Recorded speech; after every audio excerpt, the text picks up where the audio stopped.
우리가 이제 그동안 10가지의 제목으로 우리가 그 말씀을 같이 나눴습니다. 그러니까 10가지가 우리 이제 트리니티 처치가 가야 될 앞으로의 방향이라고 그럴까? 그런 말씀을 우리가 10번에 걸쳐서 우리가 쭉 같이 나눴습니다. 그리고 이제 오늘부터는 우리가 그 창세기를 같이 나누어 가려고 합니다. 우리가 아침 위큐티 시간에는 마태복음을 배워가고 있습니다. 신약의 마태복음을 처음부터 배워가고 있고, 주일 예배 시간에는 창세기를 같이 배우라고 합니다. 신약은 사실은 구절구절이 참 중요합니다. 그래서 신약은 여러분이 이렇게 말씀을 이렇게 보면 어떤 예수님의 그런 설교도 많고 또 어떤 이야기들 그리고 교훈적인 내용들이 있기 때문에 구절구절들이 사실은 이렇게 한 구절 한 구절 이렇게 살펴봐야 될 것들이 많이 있습니다. 근데 구약은 어떤 설교나 어떤 교훈이라기보다는 어떤 사건, 역사 이런 내용들이 되어져 있기 때문에 그런 사건이나 한 큰 이야기를 중심으로 우리가 말씀을 살펴볼 것입니다. 그래서 아마 아침마다 우리가 그 신약의 마태복음을 살펴보는데 구약은 일주일에 한 번밖에 안 하지만 어떤 면에서는 더 진도는 더 빨리 나가지 않을까 그런 생각을 하고 있습니다. 자, 우리가 한번 살펴봅시다. 창세기 여러분 창세기를 1장 1절을 안 읽어본 사람은 아마 다 없을 거라고 생각을 합니다. 아마 교회를 다니던 사람들 대부분은 아마 그 성경을 그래도 한번 읽어봐야지 이런 작정을 했을 것이고, 작정을 하면 보통 뭐 1장 정도 뭐 어떤 때 3장 정도 이렇게, 어떤 때는 조금 끈기가 있는 사람은 창세기 정도는 다 읽어봤지 않습니까? 그죠? 그래서 1장 1절 뭐 창세기 내용은 그래도 여러분들이 나름 조금 알지 않을까 그런 생각을 해봅니다. 자, 그럼 창세기를 우리가 생각해 볼 때 창세기는 과연 어디에서 어떤 사람을 대상으로 쓰여졌고 또 언제 쓰여졌는가 하는 것을 한번 생각을 해봐야 됩니다. 창세기, 여러분 창세기 누가 썼겠습니까? 창세기. 창세기는 성경에는 모세가 창세기를 썼다. 그렇게 기록을 하고 있습니다. 여러분 출애굽기 17장 14절에 보면 여호와께서 모세에게 이르시되 이것을 책에 기록하여 기념하게 하고, 그 다음에 민수기 33장 2절에 보니까 모세가 여호와의 명대로 그 노종을 따라 진행한 것을 기록하였으니, 그 다음에 요한복음에도 신약에서도 빌립이 나다니엘을 찾아 이르되 모세가 율법에 기록하였고, 또 로마서는 모세가 기록하되 율법으로 말미암는 의를 행하는 사람은 그 의로 살리라 하였거니와, 이렇게 말씀하시므로 성경에서는 이 모세 창세기부터 창세기, 출애굽기, 레위기, 민수기, 신명기 5권의 책을 모세가 썼다 그렇게 이야기하고 있습니다. 그런데 이 모세가 썼다고 이야기하는 이 책이 정말 모세가 썼는가 하는 것을 정확하게 과학적으로는 확인할 수가 없습니다. 잘 들으셔야 됩니다, 이 설교를. 아니, 뭐 성경에 모세가 썼다고 했으면 쓴 것이지 굳이 과학적으로 그걸 증명을 할 필요가 있는가, 그렇게 질문을 여러분이 하셔야 합니다. 왜냐하면 사실은 성경에서 모세가 기록했다라고 이야기하는 것과 그 다음에 그런 의미와 우리가 지금 모세가 기록했다라고 생각하는 그 생각의 의미가 다르기 때문에 그렇습니다. 똑같은 단어지만 사실은 그 의미는 다르다는 것입니다. 같은 말이지만 다른 의미입니다. 그래서 우리가 생각하기에는 모세가 성경을 기록했다 그러면 내가 편지를 이렇게 쓰듯이 내가 쓴 것이다 이렇게 생각을 할 수밖에 없습니다. 그죠? 그런데 성경에서 이야기하는 모세가 기록했다라는 말은 그런 의미가 아니라는 것입니다. 그리고 성경의 이런 사실들을 우리가 확인할 수 있는 방법도 없습니다. 성경은 최소한 창세기 같은 경우에는 3,500년 전에 기록된 말씀이다. 그렇게 이야기합니다. 3,500년. 그럼 3,500년 전에는 뭐 복사기도 없었고, 뭐, 사실은 인쇄술이 발달되지 않았습니다. 다 손으로 이렇게 쓰던 거잖아요. 그리고 종이가 좋지 않았기 때문에 시간이 지나면 다 부패했습니다. 그래서 그때 썼던 그 성경이 지금 남아있는 것은 하나도 없습니다. 우리가 지금 가지고 있는 제일 가까운, 그러니까 성경의 제일 최근 성경은 지금부터 약 한 2,500년 전, 그러니까 성경을 기록했다라고 이야기한 데부터 한 1,000년이 지나고 난 다음에 것들을 우리가 겨우 가지고 있습니다. 그러니까 우리가 지금 읽는 책이 처음 성경을 기록할 때과는 다른 책이라는 것입니다. 그런데 우리는 어떤 생각을 했냐면, 성경에 모세가 기록을 했으니까 모세가 기록한 것이다. 뭐 그렇게 믿기로 하자. 믿어주자. 그러면서 속으로는 뭐 모세가 그냥 그랬다 하니까 그렇게 해주자. 그리고 이제 많은 의심을 하면서 믿을 수 없어. 그러면서 믿기로 하자. 그러고 믿는다는 것입니다. 왜냐하면 사실 모세가 기록했다는 그 창세기부터 창세기, 출애굽기, 레위기, 민수기, 신명기의 책들을 보면 모세가 기록할 수 없는 내용들이 있습니다. 예를 들면 모세가 죽고 난 다음에 이야기들이 기록이 되어 있습니다. 그럼 모세가 기록할 수 없는 거잖아요. 그리고 성경의 이 3-5권의 책을 보면 그 당시에 사람들이 쓰지 않았던, 훨씬 다음에 사람들이 썼던 내용들이 거기에 기록이 되어 있습니다. 그 얘기는 이 3-5권의 책을 모세가 과학적으로는 우리가 이해하는 바로는 쓰지 않았다 하는 것입니다. 그러니까 사실은 사람들 중에 봐라, 이게 말이 맞나? 모세가 기록했다는데 모세가 죽고 났는데 어떻게 모세가 썼다고 이야기하느냐? 이거 틀린 것 아니냐? 그러니까 성경은 거짓말이다. 이건 믿을 수 있는 책이 아니다. 우리의 과학적인 합리적인 사고로는 받아들일 수 없는 책이다. 그렇게 이야기하고 성경을 믿지 못하는 책이다라고 그렇게 판단하는 사람들이 종종 있습니다. 근데 우리가 늘 성경을 보면서 조심해야 될 게 무엇이냐면, 성경은 우리의 시각이나 우리의 가치관으로 기록된 책이 아니다는 것입니다. 지금 우리 이 시대의 어떤 그런 시각으로 성경을 보면 잘못 이해할 수밖에 없습니다. 아주 쉬운 예로 우리는 지금 다 어떤 시간 개념은 어떤 시간 개념을 갖고 있냐면 다 크로노리컬한 시간 개념을 가지고 있습니다. 연대기적 시간 가정을 갖고 있다는 것이죠. 근데 성경은 그렇게 연대적으로 기록된 것도 아닙니다. 그래서 우리의 생각과 가치관과 성경의 어떤 가치관, 특별히 성경에서 이야기하는 의미는 다르다 하는 것들을 우리가 기록해야 됩니다. 특별히 성경을 누가 기록했다 이런 이야기들을 문자 그대로 모세가 기록했기 때문에 모세가 처음부터 다 기록했다 이렇게 하면 안 된다는 것입니다. 뭐 쉽게 이런 예를 들을 수도 있습니다. 예를 들자면 여러분들이 훈민정음을 누가 만들었습니까? 세종대왕. 세종대왕 만들었습니까? 아니잖아요. 그죠? 세종대왕이 그걸 만들 리가 없지.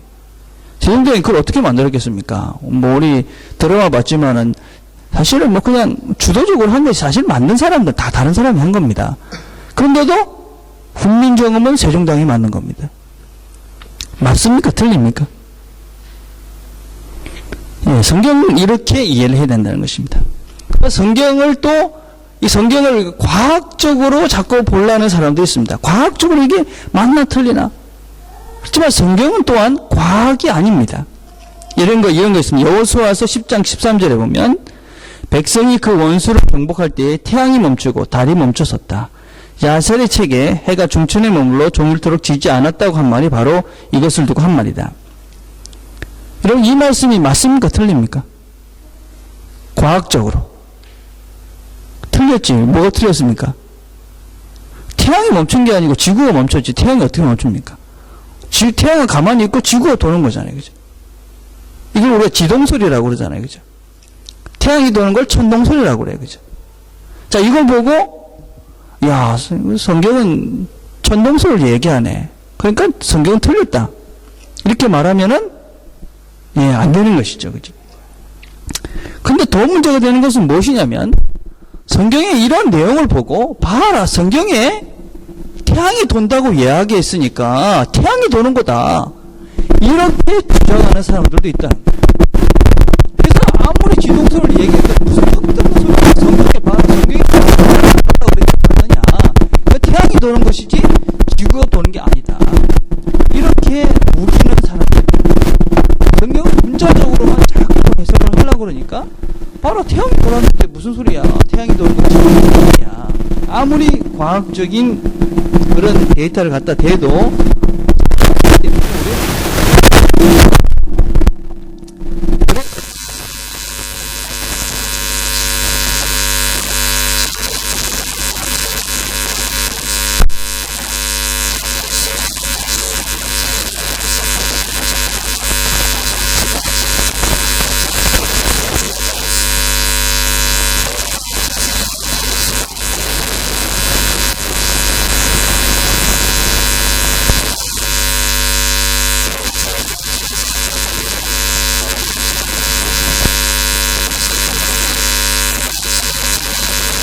것이 아니다. 그러면 성경이 다 틀린 것이 되고 신앙이 다 무너지는 것이 되기 때문에 우리는 지구의 역사가 6,000년이라는 것을 어쩌든지 잘 지켜야 된다. 이렇게 아주 강력하게 이야기하면서 과학적인 아무런 증거를 갖다 대도 그건 다 틀렸다. 그렇게 이야기합니다. 그리고 그것의 근거로 어떻게 6,000년이 나왔냐면 성경에 있는 누가 몇 살까지 살고 몇 살까지 살고 뭐 이런 것들을 다 해보니까 성경은 6,000년밖에 안 되는 거예요. 그러니까 이거는 인간의 역사, 지구의 역사는 6,000년이다. 이렇게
높아요. 그러니까 어떤 이야기를 막 이렇게 제가 이렇게 이 창조과학회에서 이야기하는 거 이걸 막 보니까 어떤 것이 맞는지를 분별하기가 어려울 정도예요. 근데 문제는 창조과학회에 계신 분들이 전문가가 없다는 거예요. 정말 전문가가 없는 거예요.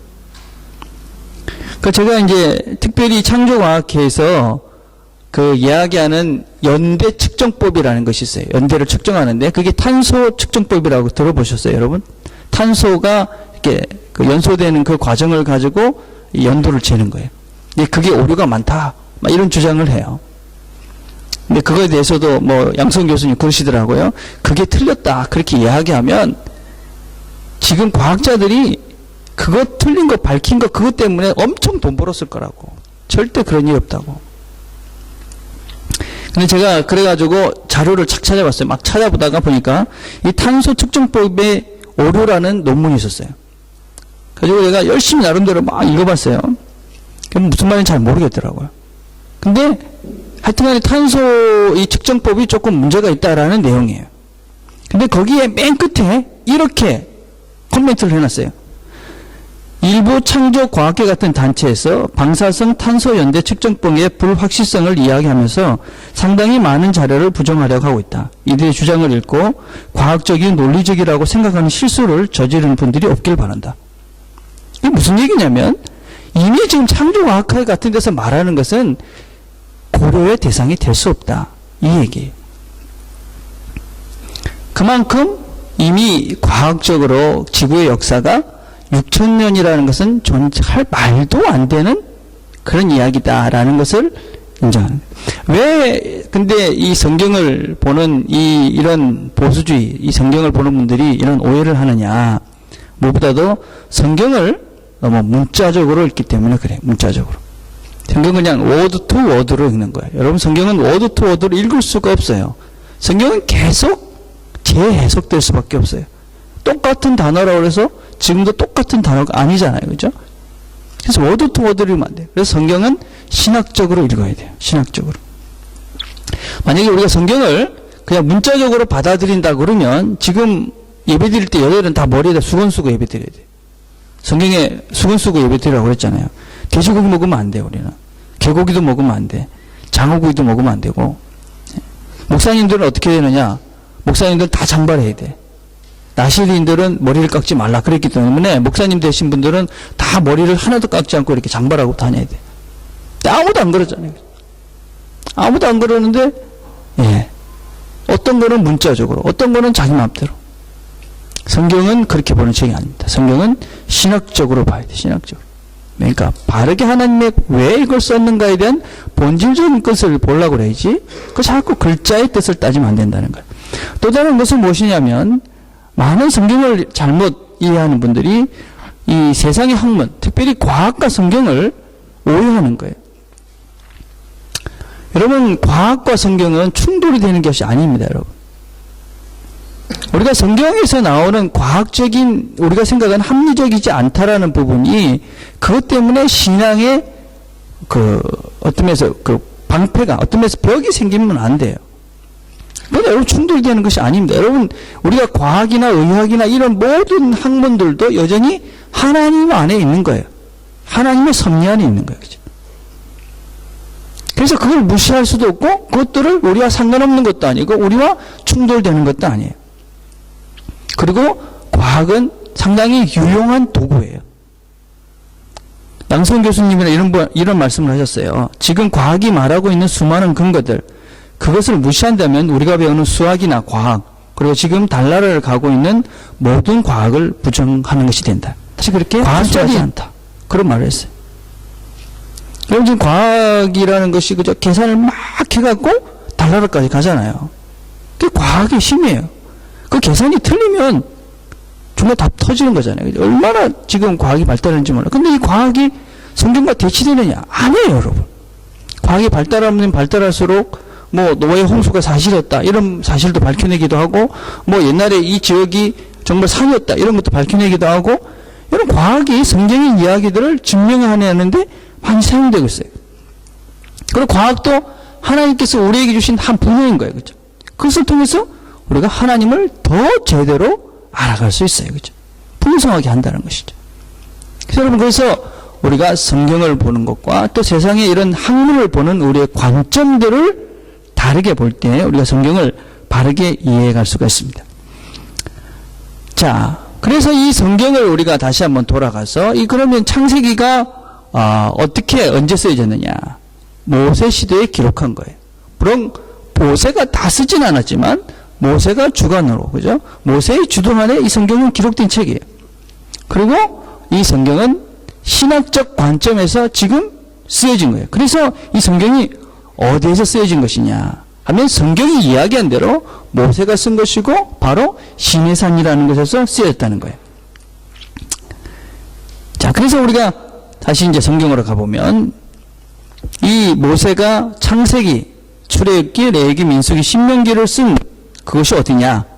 바로 시내산이라는 거예요. 여러분 지도를 보시면 빨간색이 애굽이에요. 애굽이고 세모가 시내산이에요. 여러분 잘 아는 이야기잖아요. 출애굽을 했어요. 모세가 이스라엘 백성에게 가서 10개의 재앙을 통해서, 그렇죠? 10개의 재앙을 통해서 하나님이 어떤 분인지를 보여주고 난 다음에 이스라엘 백성을 데리고 출애굽해서 홍해를 건넜어요. 홍해를 건너서 이제 그 길을 따라서 시내산까지 이르렀어요. 그러니까 시내산에 이르르니까 시내산에 이르는 동안에 그 사흘 길을 걸어가면서 물이 없다고 불평하고 불만하고 늘 하나님께 투덜거리면서 가는 거예요. 근데 이번에 그 성지순례 다녀오신 분 말씀이 그 길을 진짜 걸어가니까 하루만 걸어도 불평이 나오겠더래요. 그렇게 힘들더랍니다. 진짜로. 예, 그 쉬운 길은 아니었는데 그럼에도 불구하고 하나님이 400년 동안 그들이 종살이 하던 것을 구해내 주셨는데도 왜 불평하고 불만하고 도대체 뭐 어쩌라는 겁니까? 우리는 다시 애굽으로 돌아가고 싶습니다. 막 그런 이스라엘 백성들에게 하나님께서 시내에서 말씀을 주셔요. 그러면서 이제 너희들이 어떻게 살아야 된다. 너희들이 살아야 될 삶의 방향, 윤리, 도덕 이런 것들을 주신 책이 뭐냐면 바로 모세에게 주신 율법서예요. 그게 창세기, 출애굽기, 레위기, 민수기, 신명기. 그 성경은 그래서 항상 누구에게 주어진 책이냐면 새로운 삶을 살기로 작정하고 새로운 삶을 살기로 결심한 자들에게 주어진 책이에요. 무슨 얘기냐면 나는 하나님에 대해서 별 관심이 없어요. 그런 사람은 성경을 아무리 봐도 그 사람에게는 상관없는 책입니다. 성경은 하나님을 제대로 알고 또 하나님을 섬기고 알고자 하는 살고자 하는 마음이 있는 사람들에게 주어진 책이 성경이에요. 그래서 여러분들이 성경을 읽을 때 내가 이 말씀대로 살고자 하는 최소한의 관심이 있어야지 그 성경은 성경으로 읽혀질 수가 있어요. 자, 그러고 난 다음에 창세기 1장 1절이 주어진 거예요. 한번 봅시다. 여러분 잘 아시는 내용이지만 다시 한번 읽어봅시다. 이 말씀은 창세기 1장 1절에 이 말씀은 창세기의 서론이기도 하지만 성경 전체의 서론이기도 해요. 창세기 1장 1절을 어떻게 읽느냐에 따라서 어떤 면에서는 성경이 여러분의 책이 될 수도 있고 또 성경은 여러분과 상관이 없는 책이 될 수도 있어요. 태초에 하나님이 천지를 창조하십니다. 아주 잘하는 말씀인데 근데 조금 생각을 해보면 여러분 태초에 하나님이 천지를 창조하셨다. 이게 등장하는 이 태초나 또 하나님이나 천지, 하늘과 땅. 여러분 아는 게 뭐가 있어요? 우리가 아는 게 뭐가 있을까요? 태초가 언제입니까? 과학자들이 얘기하는 30억 년 플러스 마이너스 몇백만 년 이렇게 얘기를 해요. 그게 모른다는 얘기죠. 이게 또 30억 년이 될는지 뭐 300억 년이 될는지 잘 몰라요. 그죠? 그냥 아는 척 하지 마. 과학자들이 이게 잘 모른다. 그 얘기예요. 그죠? 뭐 대충 이렇지 않겠나 그런 것이죠. 그죠? 여러분 하늘과 땅은 우리가 얼마나 알까요? 여러분 오늘 주보에 보면 그 우주의 크기라고 제가 하나 글을 써놨어요. 그죠? 우주의 크기. 우리가 지금 보고 있는 별들, 우리가 속해 있는 운하, 그죠? 이 갤럭시 안에 있는 별들, 이게 대충 지금 뭐 카운트가 안 되더라고요. 동그라미 너무 많아가지고. 그만큼 우리가 지금 우리가 대충 계세해서 할 수 있는 별의 수가 그만큼이래요. 동그라미가 뭐 10억 경인가 뭐 어떻게 되던데. 근데 그게 과학자들이 얘기하는 것은 한 5%쯤 될 거다. 그렇게 얘기해요. 5%. 그 무슨 얘기겠어요, 여러분? 잘 모른다는 얘기야, 그 얘기도. 우주가 얼마나 큰지 모르는 거예요, 여러분. 예. 여러분, 그렇다고 해서 뭐 작은 건 압니까? 우리 작은 거. 제일 작은 게 뭐예요? 세포잖아요, 세포. 이 세포를 인간이 아무리 잘난 척해도 세포를 못 만들잖아요, 그죠, 아직까지. 피도 한 방울 못 만들어요, 피도 한 방울. 또 하나님은 어때요, 여러분? 여러분, 우리가 인간이 참 대단한 것 같지만, 사실은, 그죠? 참 우리가 잘 몰라요, 그죠? 금주에 우리 허브 모임을 하면서 누가 그런 얘기를 했잖아요. 자기는 어떤 사람인데 자기는 누구도 안 믿는다. 그런 얘기를 했다고 그랬어요. 제가 생각을 해봤어요. 자기는 자기만 믿는 사람이 있다. 그런 이야기를 누가 했어요. 그래서 제가 생각을 해봤는데 이런 사람 두 종류일 가능성이 참 많아요. 첫째는 생각이 없는 거예요. 여러분, 우리가 누구를 믿지 않고 산다는 거 참 무서운 일이에요. 그죠? 내일 어떻게 될지 알고, 그죠? 모레는 어떻게 될지 알고. 또 사실은 우리가 누구를 믿지 않고 살 수가 없어요. 우리 지금 믿는 게 얼마나 많은지 몰라요. 예를 들자면 지금 이 천장이 안 내려앉을 거라는 걸 믿게 여러분 편안하게 앉아 있는 거잖아요. 땅이 안 꺼질 거라는 걸 알기 때문에 그냥 편안하게 앉아 있는 거죠. 내일 여러분 태양이 떠오를 거라는 걸 믿기 때문에 오늘 그냥 자는 거예요. 만약 여러분 내일 태양이 떠오를란가? 안 떠오를란가? 내일 내가 죽을란가? 그러면은 잘 수 있는 사람 몇 명이나 되겠어요? 그럼 우리는 어쩔 수 없이 믿는 거예요. 그죠? 믿는 거. 근데 무엇을 믿는가 하는 거예요. 뭘 믿는가? 내가 누구를 믿을 것인가? 예. 그래서 우리가 창세기 1장 1절에서 이야기하는 이 말씀을 믿는다 하는 것이 신앙의 첫걸음이에요.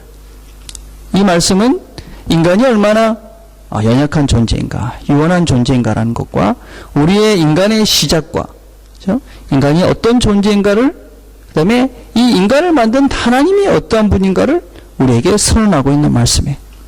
아무리 설명해도 이건 설명될 수 없는 것이기 때문에 하나님이 선포를 하신 거예요. 태초에 하나님이 천지를 만드셨다. 너희들을 만드셨다. 자, 이것이 믿음의 첫걸음이에요. 자, 그렇다면 이 믿는다는 것은 무엇인가 하는 것이죠. 믿음이 뭔가. 믿음에는 여러 종류가 있지만 크게 세 가지로 제가 정리를 해봤어요. 첫째는 승인이에요. 승인. 내가 누구를 믿는다 하면 내가 그 말을 인정해 주는 것이죠. 예를 들자면 저기 알바니 센터에 무슨 커피집이 있는데 그 커피가 맛있어. 그러면 그래? 맞아. 뭐 이렇게 내가 안 가봤지만 그죠? 그걸 내가 인정해 주는 거예요. 그죠? 이게 이제 믿음의 첫 번째 의미예요. 그래서 많은 사람들이 근데 그 믿음과 알미라는 것을 오해하는 거예요, 여러분. 내가 가서 커피를 마셔보고 맛있네. 이건 아는 거예요. 그죠? 이건 믿음이 아니에요. 그렇죠? 근데 누가 이야기했을 때 그래 안 가봤는데 그래 맛있대.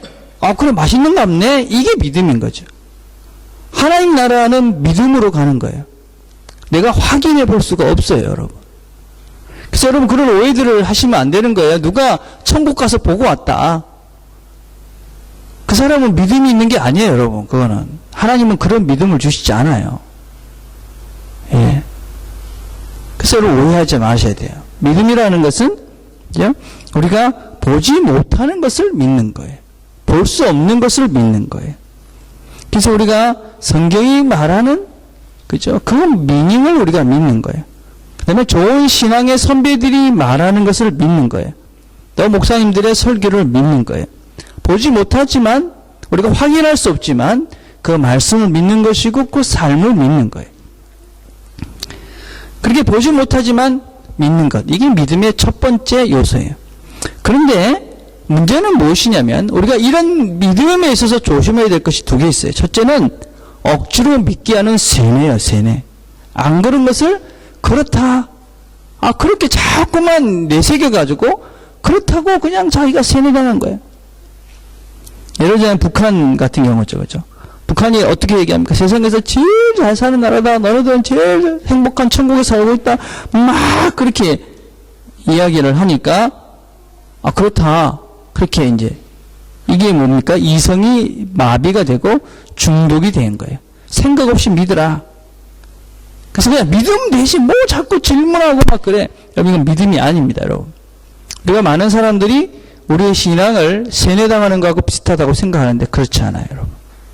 질문하셔야 돼요. 질문하셔야 돼요. 아닌 것을 왜 아닌가. 두 번째는 잘못된 가르침의 문제예요. 잘못된 가르침이 참 많이 있습니다. 자꾸 성경을 문자적으로 이해하고 자꾸 율법주의적으로 만들고 있어요. 신앙을 자꾸만 이렇게 올매는 것으로, 그렇죠? 올매는 것으로. 뭘 하지 않는 것이 좋은 신앙인으로. 그래서 자꾸 우리를 이렇게 뭐라 그럴까 이렇게 움츠러들게 만들어요. 여러분, 신앙은 그런 것이 아니에요. 진리는 자유한 것입니다, 여러분. 그래서 여러분, 말씀을 듣고 오를 때 나를 열어가게 하는가, 나를 넉넉한 사람으로 자꾸 이 세상에 더 큰 사람으로 만드는가, 아니면 자꾸 나를 움츠리게 만드는가, 나를 자꾸만 이렇게 안으로 자꾸 가두게 만드는가, 나를 자꾸 외식하게 만들고 그 문자적으로 이렇게 그런데 자꾸 매이게 하는가. 이걸 여러분 잘 분별할 수 있어야 돼요. 그래서 여러분들이 바르게 분별하기 위해서 바르게 배워야 돼요. 바른 것을 알아야 돼요. 그래야 여러분 바르게 믿게 돼요. 그래서 여러분 인정한다. 첫 번째 의미인데 잘못된 것과 또 세뇌당하지 않도록 여러분 자신들을 조심해야 돼요. 두 번째 성경에서의 믿음은 맡김이에요. 하나님께 우리를 던지는 것이죠. 여러분, 신앙이라는 것은 삶과 분리된 것은 신앙이 아니에요. 하나님을 믿는다 그러면서 이런 맡김이 없으면 그거는 신앙인이 안 돼요. 우리는 살면서 하나님께 맡김으로써 아, 내가 하나님을 믿는다 하는 것을 확인해 갈 수 있어요. 내가 하나님의 말씀에 순종하면서 살지 않는데 내가 하나님을 믿는구나라는 것이 확인될 수 있는 방법은 없어요. 하나님을 믿는다 그러면서 순종하지 않아요. 하나님을 믿는다 그러면서 맡긴 경험이 없어. 예, 그러면 이 사람은 하나님을 믿는다는 것을 확신할 수도 없게 되어져. 하나님을 믿는다는 것은 여러분 깊은 물속에서 그냥 내 자신을 맡기듯이 하나님께 맡기는 거예요. 마태복음 6장 25절에서 32절에 보면 공중의 새를 보아라. 씨를 뿌리지도 않고 거두지도 않고 곳간에 모아들이지도 않으나 너희 하늘 아버지께서 그것들을 먹이신다. 들의 백합화를 어떻게 자라고 있는가를 살펴봐라. 걱정하지 말라. 예. 걱정하지 않고 살 수 있는 믿음. 이게 하나님을 트러스트하는 기본적인 거예요.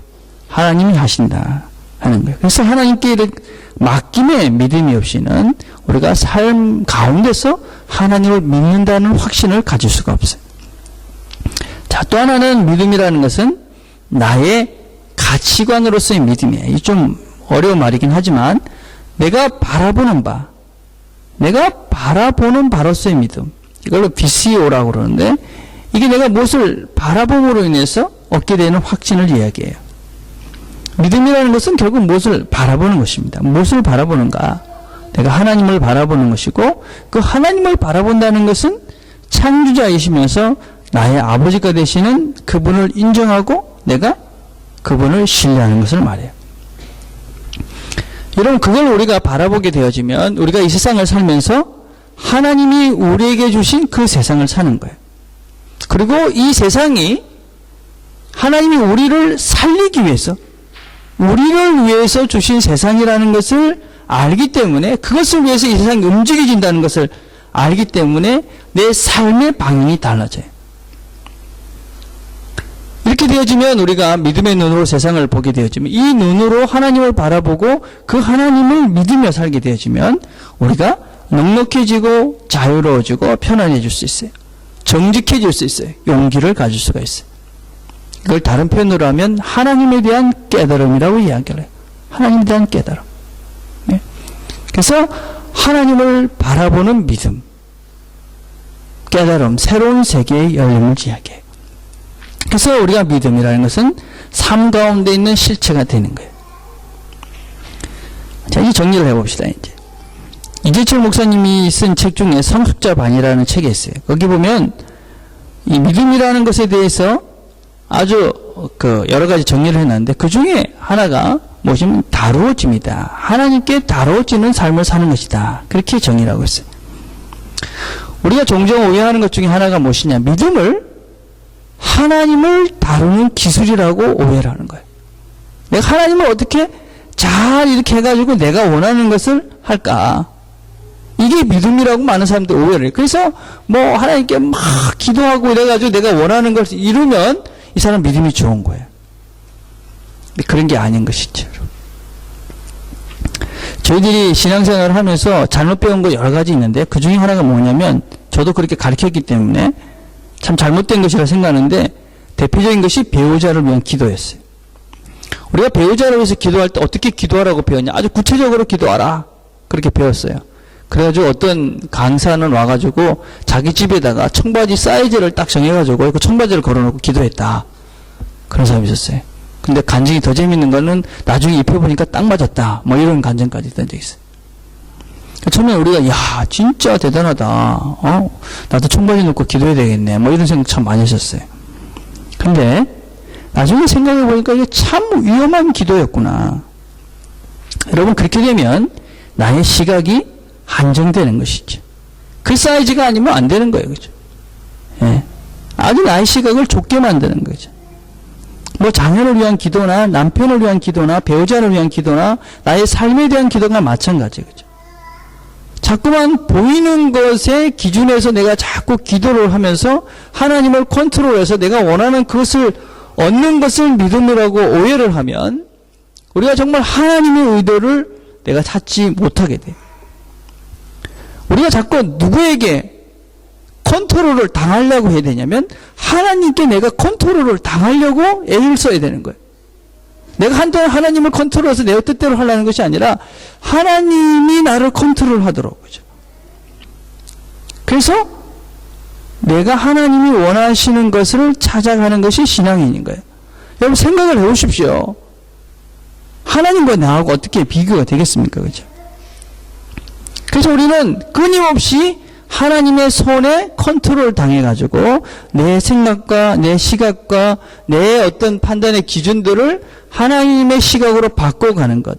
이게 진정한 믿음이다라고 할 수 있어요. 왜 그렇습니까, 여러분? 왜 우리가 자꾸만 하나님께 컨트롤이 되어지고 하나님의 시각으로 우리의 모든 것들을 바꿔가야 됩니까? 아주 간단한 것입니다.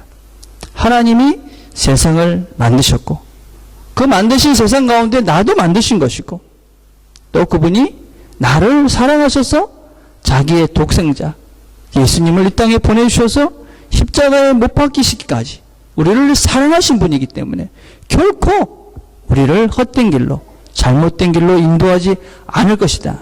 아니 나를 가장 좋은 길로 인도하실 것이다. 라는 믿음이 우리에게 있기 때문에 그렇습니다.